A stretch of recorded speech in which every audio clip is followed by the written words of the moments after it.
Welcome, Dolphins fans, haters, and everyone in between to your favorite show discussing the greatest franchise in sports, the Miami Dolphins. This is the PhinsPod. My name is Moose, your host, and the Miami Dolphins absolutely dismantled the Houston Texans over the weekend. Now, we knew going into the matchup that Miami should secure the victory here, but there were still some concerns. The Texans were a team playing for nothing. Miami's coming off a bye, maybe reading some of their press, so it was setting up to be a potential trap game. Even on the show last week, I predicted a sluggish start before eventually they would get rolling, and I could not have been more wrong. The Dolphins came out of the gates hot and dominated on both sides of the ball. The offense was cooking, so much so they got taken out in the second half. The defense was smothering, and even Jason Sanders contributed. So you know it was an all-around good game. Now, there were some negatives to draw on, mainly from the second half, as well as some injury concerns, but all things considered, you'll take an easy win in the National Football League whenever you can get one. So let's cover the performance, get into our studs and duds. Let's go, and let's dive in.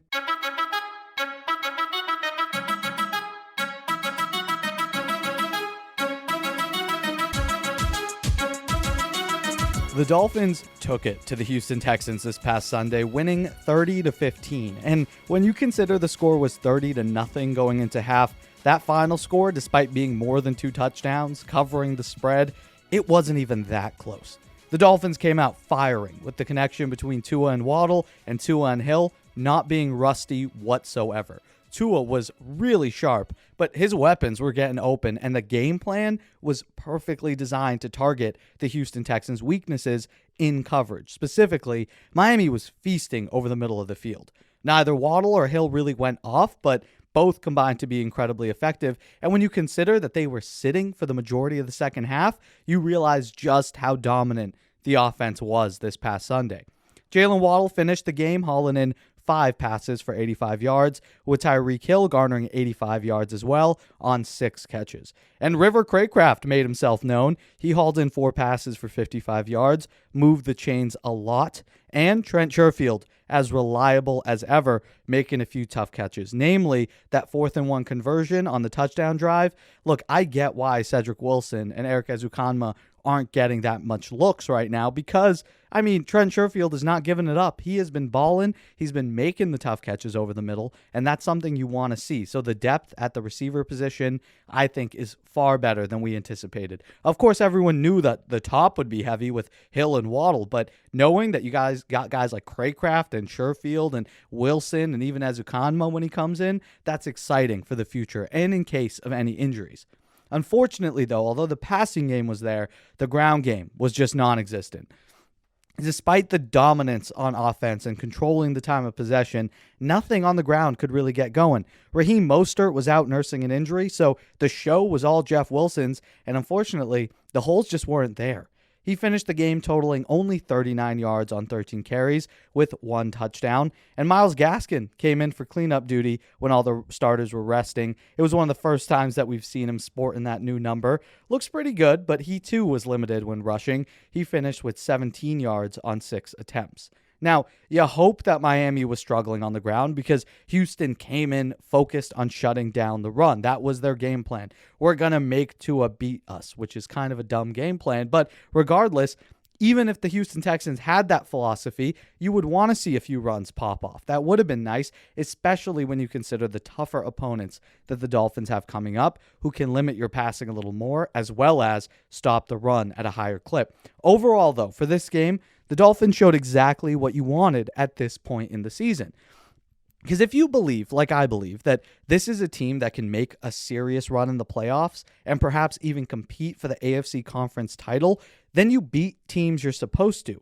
With Tua healthy, Miami has done exactly that. You want to be firing on all cylinders coming into November, and the defense pitching a near shutout on a bad team with the offense carving up a bad defense to the tune of 30-0 at halftime is exactly what you want to see. Think about it. Over the last few years, whenever the top teams, Kansas City or Buffalo namely, is playing a bad team, you expect annihilation. We got annihilation. If you're a good team but not great, you may still win that game, but it would be a tougher, closer matchup. There'd be some punches thrown back. But This NFL, in this NFL, everyone plays with pride and everyone plays with dignity. So when you go into a game on Sunday, records don't matter. And we should know that because we've been that bad team that ruins the season for other teams, mainly the Patriots. But hey, the Lions also pulled off a near upset on Thanksgiving against Buffalo when no one really gave them a shot. Miami could have pulled off a squeaker this week, right? They could have come off the bye a little lethargic, but instead, they let the NFL world know who they are. They're a team with solid defense, special teams, elite weapons on the offensive side who can kill you at any moment. Before we get into some of the bad news, the injury news, specifically with Teron Armstead, I do want to talk about the studs and duds of this game. Our first stud, surprisingly, not on offense. I was thoroughly impressed with the way the defense came out. Yes, it's a bad team. Yes, it's Kyle Allen, but you should smother him, and that's exactly what happened. The first stud, second-year lineman who continues to blossom, Jalen Phillips. Phillips is seemingly only getting better since they've added Bradley Chubb, and he was all over the field on Sunday. He finished the game with 6 tackles and a sack. Because not only is he now getting those sack numbers, racking them up, but he is disrupting the opponent's rhythm by getting into the backfield, pushing the pocket. He is disruptive on the outside, and the fact that he's only in year 2 with a lot left to learn with Bradley Chubb opposite, that is very exciting because you can tell since Chubb's come in, he's done a great job learning. And again, I'm excited to see how that duo with him and Chubb, they play opposite each other in these big games that are going to be coming up. Our first dud of the game, welcome back, Austin Jackson. I personally was not a fan of inserting Austin Jackson back into the starting lineup, which had seemingly found a bit of a groove, but whether it's the draft pedigree he comes with or the untapped potential, Austin Jackson just keeps finding a way into the starting unit. He suited up at right tackle, replacing vet Brandon Shell, and you could sense the difference immediately. Yes, the team was moving the ball, but there was far more penetration on that side of the football and on that side of the line. Tua was needing to step up more. He was seemingly getting beat on a more consistent basis. Look, Jackson needs to get stronger and not get bullied so often, and he was not big in the ground game either. We just talked about how the running game was non-existent, and no doubt he played a role. Overall, Austin Jackson struggled. And to be fair, it was his first action back since he got injured, but you need better play on the line in order to sustain the success. And I'm worried Austin Jackson cannot be that guy. And now, with the status of Teron Armstead up in the air, Jackson might be forced into action. So it'll be important that we keep an eye on his development and his injury as well, because he did leave the game with an ankle. So if he can't go, it's even worse.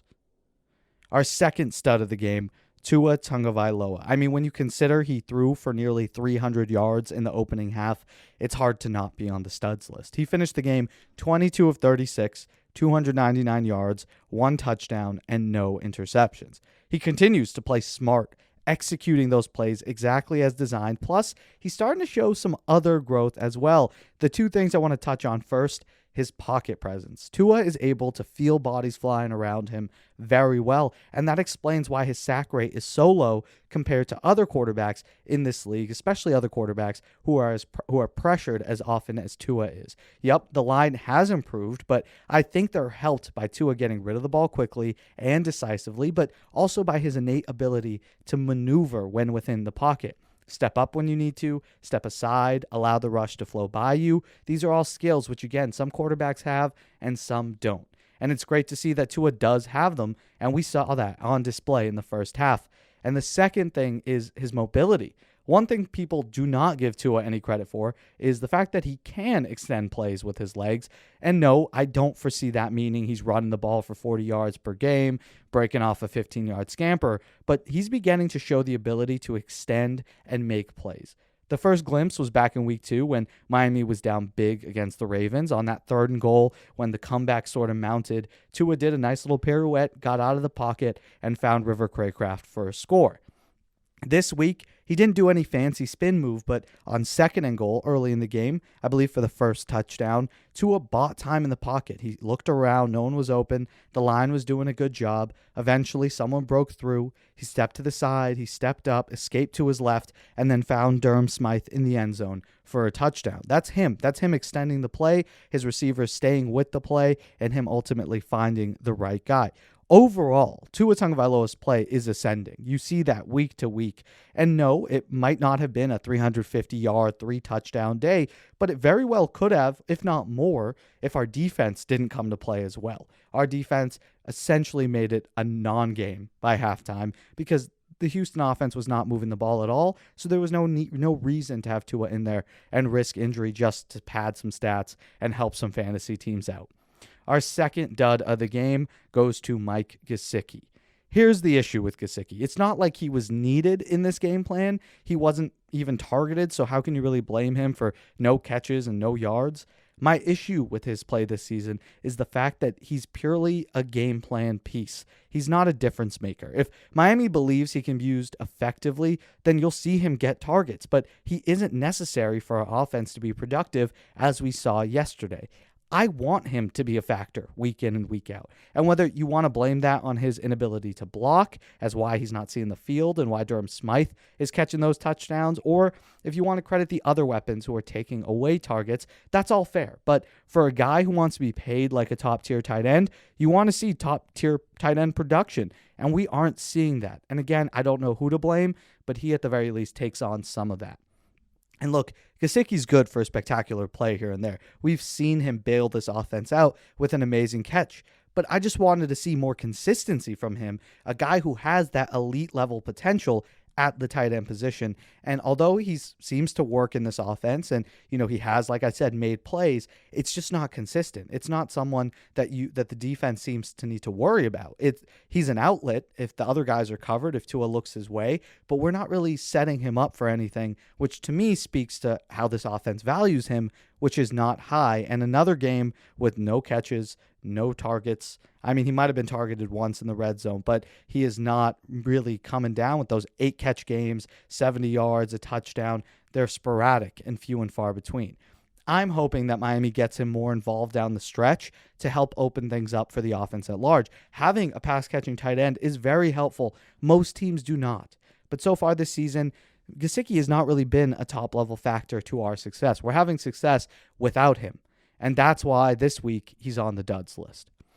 Our final stud goes to a Landon Roberts. Look at that, 2 defensive studs. And look, if you've been a follower of the show, you know I have not been Roberts' biggest fan. I think he's extremely limited and frankly a liability out in coverage. But when the game plan asks for a heat-seeking missile to stop the run, a Landon Roberts is your guy. He had a great game and is a big piece in why our run defense has been so stout over the last month. He finished the contest with 7 tackles and a sack of his own. Overall, the linebacker position is one that I think Miami's gonna address come the offseason because we need a thumper like Roberts, but someone who can also play in coverage. That's what we drafted Channing Tindall for. But for now, the leadership and tenacity he brings cannot be understated. It's needed in this defense. And I'm glad to see the role that Landon has carved out for this defense is paying dividends. You need that heat-seeking missile who can stuff a quarterback on a quarterback sneak, who can come in there, stop the run, and be physical and consistent, because at times our team does lack some physicality. So that cannot be understated how important he is to the mentality and mindset of this defense. The last dud in a game which, again, didn't feature many, once again goes to the offensive line, specifically Brandon Shell. And here's the thing, I don't really blame him about this one. He played like poop, but I don't blame him because when Teron Armstead went down, and we're going to get into that, but the Dolphins were forced to do some shuffling along the line. With Austin Jackson on the right side, they just plopped Brandon Shell in at left tackle, and he hasn't been practicing there. He hasn't played there all season. So it's really a tough ask to be like, hey, no reps, but hey, do your best. Quickly, prior to the Dolphins pulling Tua, you saw how bad the line was and how the edges were so exposed with both Austin Jackson and Brandon Shell at tackle. And that happened later in the game when you have the 2 guys who might be starting this week. Look, I don't like putting him on the duds list, and there's a reason he is the last dud mentioned. There aren't a lot of options here. But again, I can't blame a guy for not excelling in a spot he wasn't prepping for. You would just hope for a better performance given the opponent, right? Even if you are thrown off from the bench, like, hey, we need you, go play. It is the Houston Texans, so you wouldn't want it to look that bad. So again, he does deserve a spot on the list, but I also don't blame him as a result of how it wasn't really planned. You didn't expect to have this guy come in last second emergency tackle. So it's important we keep an eye on it going forward, because that brings us to the last topic that we're going to address, and that's coming out of Miami's easy victory against the worst team in the league: injuries. Specifically, 2 injuries which caused some panic in Dolphins circles. First, newly acquired Jeff Wilson left the game with what looked like to be a knee injury. The good news is he returned to action, and although he's definitely banged up, I'd fully expect him to be ready to go come this weekend. Miami did eventually play Myles Gaskin for the majority of the second half, but we did see Wilson get a few carries in those meaningless snaps later in the game. So if there was any reason for concern, long-term or short-term, you probably would not have seen him thrown back out there with such a big lead. But we did, so that's good news. Where things get tricky is along the offensive line. 2 tackles were removed from the game. First, Austin Jackson, he left with the ankle injury, and now regardless of his health, I don't want to see Jackson starting when we're fully healthy, but again, we might not have a choice. This is a team that is ready to win now, so having a liability out there on the line is not helping. But again, the news of Teron Armstead might force Miami's hand and start Austin Jackson, because Armstead left the game with a pectoral injury, and some feared his season was done. The good news, according to Ian Rappaport, is that Armstead suffered a pectoral strain, not a major tear. So he'll likely just be out 1 or 2 weeks, but not the season. And yes, I know we have some of our toughest tests going into this 1 or 2 week stretch, but if you're talking long-term success with this team, playoff success, you need a healthy Teron Armstead. I would rest him. I'd play it safe.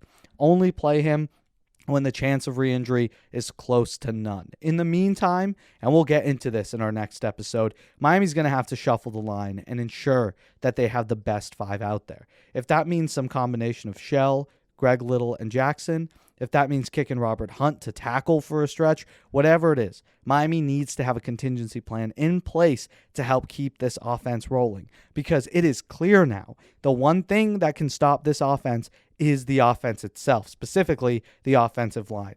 Poor protection for Tua, forcing him to get off his spot, mess with the timing of plays. That's how mistakes are made in the league. And when you consider that we got away with it by playing the dregs of the NFL, that isn't going to be the case going forward. Miami has Bosa and the aggressive Niners front coming up, so a plan has to be put into place quickly. Here's the thing. Knowing that Armstead's likely out for at least this game and Austin Jackson's health is in question, I still have faith in this staff. They're going to know their starting 5 linemen as early as Monday, and they have a full week to prepare a game plan with those limiting factors in mind.